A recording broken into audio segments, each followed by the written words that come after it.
on a tobacco plantation, where silence was demanded and questions were punished, a black boy named Samuel Carter learned to listen more than he spoke. He was no older than 12 when the overseer noticed something strange. Not rebellion, not defiance, but accuracy. Numbers Samuel was never taught to read were somehow always right. Ledgers balanced. Counts corrected. Mistakes quietly undone. They said it was coincidence. They said the boy was copying. They said a child like him could not know, only repeat. But when educated men arrived with notebooks and stiff collars, they left unsettled. Because Samuel did not guess. He did not rush. He waited. He observed. And when he finally spoke, his answers landed with a calm certainty that no lesson could explain. In a nation that measured worth by ownership, his mind became a problem. One science could not solve, and slavery could not afford to acknowledge. This is the story of Samuel Carter, the boy whose intelligence forced men to write things they did not dare to believe. It happened in the late summer of 1859 when the Hanover County, Virginia, when the air hung heavy with dust and the smell of cured tobacco leaves. The plantation ran on habit more than order, days measured by bells, seasons by harvests, and people by what they produced. Numbers mattered here, but only to a few white men who kept them locked inside leather-bound ledgers. Samuel Carter was not meant to touch such a book. At 12 years of age, Samuel worked near the storehouse, sweeping floors, carrying crates, and standing still when told. He had learned early that stillness was a kind of safety. His eyes, however, were always moving. He watched hands count barrels. He listened when figures were read aloud. He noticed how the overseer's pencil paused, scratched, then scratched again when a sum did not settle right. The ledger lay open one afternoon on a crate, abandoned in haste when a horse went lame in the yard. Pages yellowed by years of handling fluttered in the faint breeze. Columns of figures marched downward in careful ink. Weights, tallies, shipments bound for Richmond. Samuel did not reach for it at first. He swept. He waited. He listened. Only when the yard fell quiet did he step closer. He could not read words the way white men did, but numbers spoke plainly to him. They had shape, balance. Some belonged together, others did not. He traced a column with his finger, not touching the ink, only following its path. Something was wrong. A total at the bottom leaned too heavy.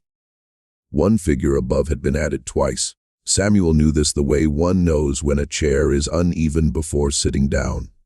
Slowly, carefully, he took the stub of pencil left behind and marked a small line beside the offending number. Nothing bold, nothing accusing.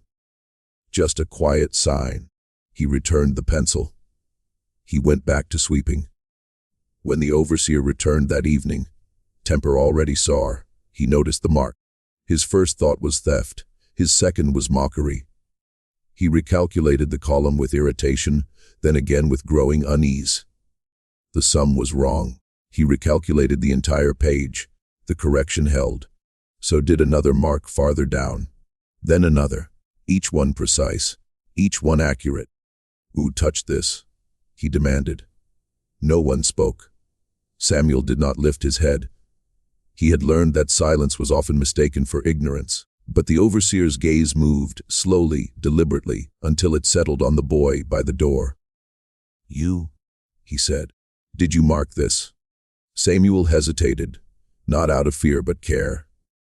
Then he answered softly, "Yes, sir." The word "sir" did not soften the room. "How?" the overseer asked.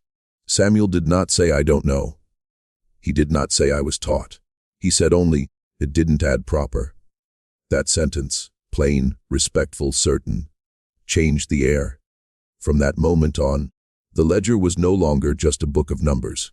It became the first written place where Samuel Carter's mind left a trace. Small, quiet, undeniable. And though no praise followed, and no reward was given, something had been disturbed. Not the accounts, but the certainty of what a boy like Samuel was supposed to be. By early October of 1859, word of the ledger incident had traveled beyond the tobacco sheds of Hanover County, Virginia, carried in low voices and careful phrasing. The overseer did not speak of it as wonder.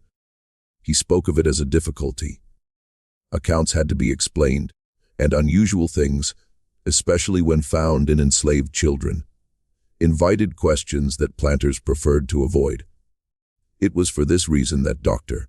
Edwin H. Moore arrived at the plantation one gray morning, his boots polished and his manner precise. He was a physician by trade and a man of science by habit, known locally for keeping journals filled with measurements, observations, and theories borrowed from northern publications. He had come, he said, not to punish, but to understand. Samuel was brought to the small room beside the main house, the one used for storing papers and broken furniture. A single window let in thin light. A chair was placed opposite the doctor's desk, though Samuel was not invited to sit. Dr. Moore studied him first without speaking, as if weighing a tool before use. "You are the boy who marked the ledger," the doctor said. "Yes, sir," Samuel replied. "Can you read?" "No, sir." The doctor nodded, as though this settled something. He removed a slate and chalk from his bag and set them on the desk. On the slate, he wrote a simple sum and turned it toward Samuel. Samuel did not answer at once. He looked at the numbers, then at the doctor's face, then back again. Only after a moment did he speak the total aloud. It was correct. The doctor frowned slightly and wrote another, longer this time. Again, Samuel waited. Again, he answered without error. "Doctor." Moore changed his approach. He spoke numbers instead of writing them. Samuel repeated them back.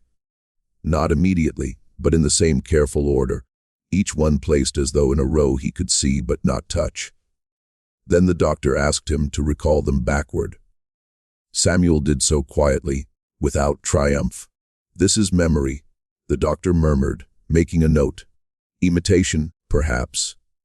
He tested Samuel with patterns, tapping rhythms on the desk, arranging buttons in sequences, covering them, and asking Samuel what was missing. Each time Samuel's eyes followed, his face still, his hands folded. He did not rush. He did not guess. At last, Dr. Moore asked a question he had not prepared. "How do you know when a number is wrong?" Samuel thought before answering. "When it don't sit even," he said. "When it pulls," the doctor paused. He asked Samuel to explain further, but Samuel could not. The knowing came before words. By the end of the hour, Dr. Moore closed his notebook with a tight expression. He had come expecting a trick, a fluke, something that could be named and dismissed. Instead, he had recorded observations he could not easily explain within the beliefs of his time. Outside the room, he spoke quietly to the overseer. "The boy is remarkable," he said at last. "But I find no cause, no instruction, no precedent." Samuel was returned to his work. No one thanked him. No one spoke his name again that day. Yet somewhere in a leather-bound journal, beneath careful handwriting and cautious language, a sentence was written that would never be shown to Samuel himself. "The child exhibits understanding beyond known explanation." And still, the chains remained. After the doctor's visit, Samuel Carter was no longer left to move unseen. Yet he was not questioned often, nor praised, nor punished outright. Instead, he was watched. In November of 1859, the plantation seemed to grow quieter around him. As if sound itself were being measured, Samuel was instructed to remain near the main house during certain hours, standing by doors, waiting on errands that never came, sitting on a low bench outside the study when visitors arrived. No one told him why. No one explained what was expected.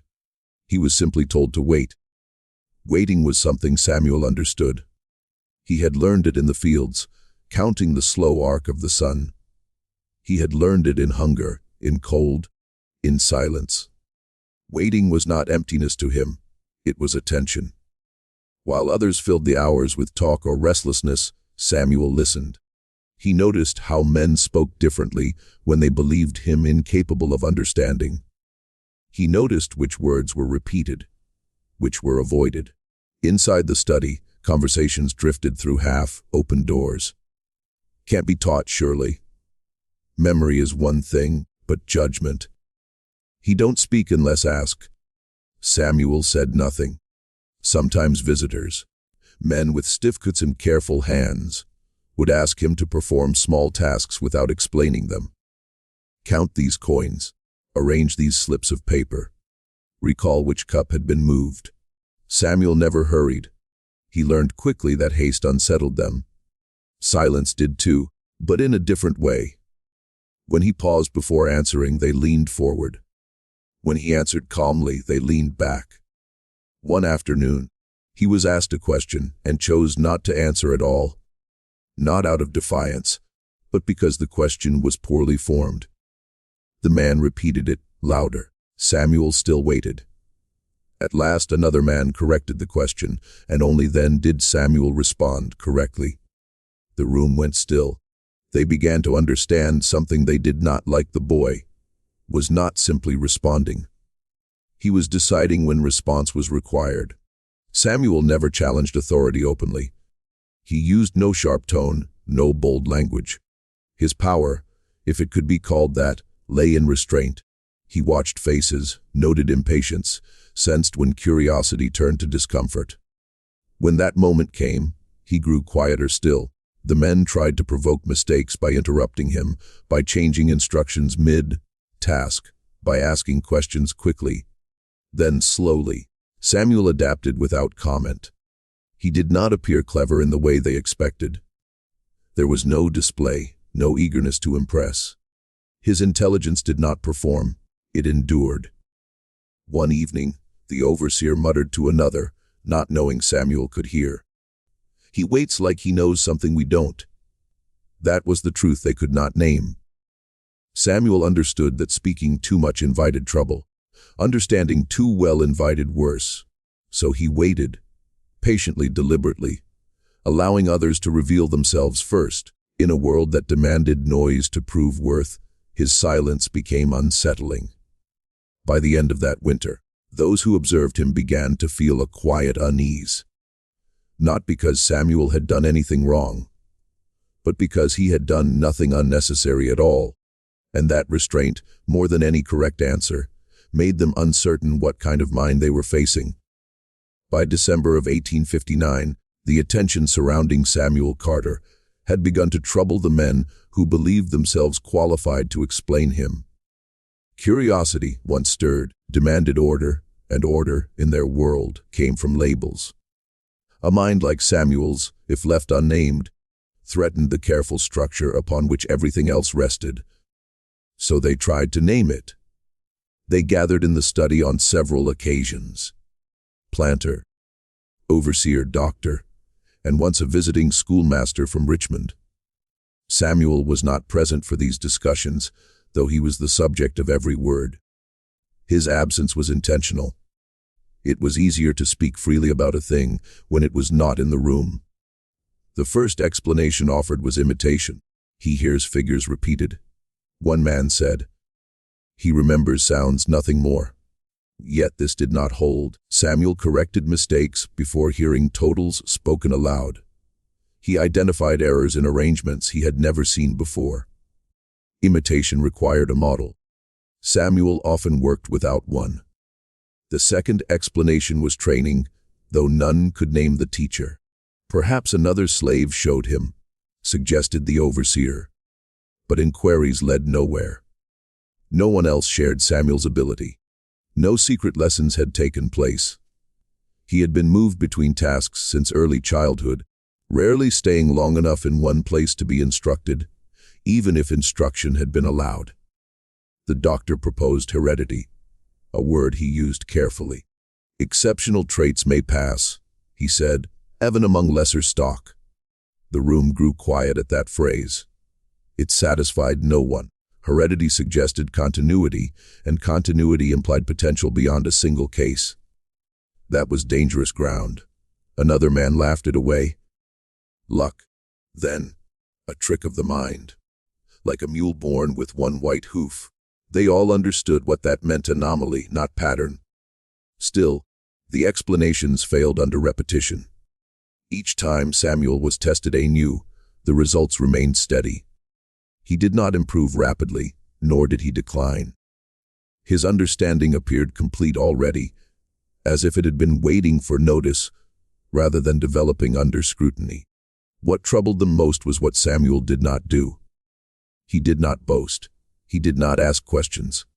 He did not seek approval, when praised indirectly. That was done well. He did not smile.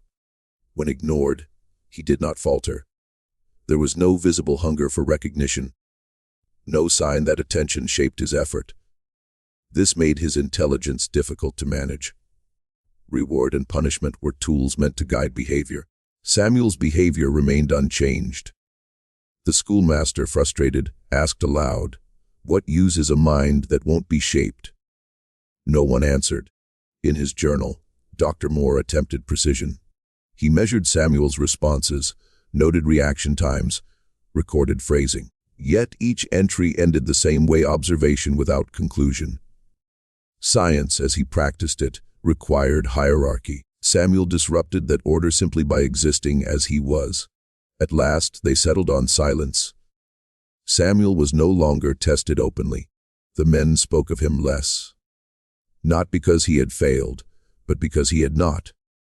The inability to explain him became something best left unwritten, except in private notes that would never challenge public belief. Samuel returned to his tasks unchanged. Yet something had shifted. He had passed through the machinery meant to define him, and emerged without a name that could contain him. In a society built on certainty, the failure to explain was the greatest discomfort of all. In the first weeks of 1860, the winter settled hard over Hanover County, Virginia, pressing the land into stillness. Frost rimmed the fields each morning, and smoke rose low from chimneys as if unwilling to lift itself too high. Life on the plantation resumed its familiar rhythm, outwardly unchanged. Bells rang. Work was done. Ledgers were closed and returned to their shelves. Samuel Carter was sent back to the margins. No announcement marked the end of his examinations. No decision was spoken aloud. The men who had studied him simply stopped asking. His presence near the main house grew less frequent. He was returned to ordinary labor, though nothing about him was ordinary anymore. Not to them. In a drawer of Dr. Moore's desk lay a notebook bound in brown leather. Within it were pages filled with neat handwriting, dates, times, observations. Samuel's name appeared there several times, always measured, never generous. Words like remarkable and unaccounted sat uneasily beside phrases meant to diminish their weight. The book was closed, placed away, and eventually forgotten by everyone except the man who had written it. Samuel never knew what had been recorded. What he did know was quieter. He knew when eyes were no longer watching him. He knew when his silence was once again expected rather than examined. He learned that the world had brushed against his mind, and then turned away, unwilling to carry what it could not explain. He did not resist this return to obscurity. He accepted it with the same patience that had guided him before. In the fields, he counted rows without marking them. In the storehouse, he noticed shortages and said nothing. His understanding remained intact, unused, like a tool wrapped carefully and placed out of sight. Years would pass. Names would change. The country itself would be drawn toward upheaval. Yet Samuel's life would leave little trace beyond memory, carried by breath and habit. No document would declare what he had been. No record would follow him forward. But memory does not always live on paper. It lived in the way Samuel paused before speaking, in the way he listened longer than others, in the way he endured without explanation. Those who crossed his path later would sometimes remark on his calm, on his careful manner, on the sense that he saw things before they were said. They would not know why. They would not ask. And Samuel would not tell, for in a world where knowledge had once drawn scrutiny, silence became its own shelter.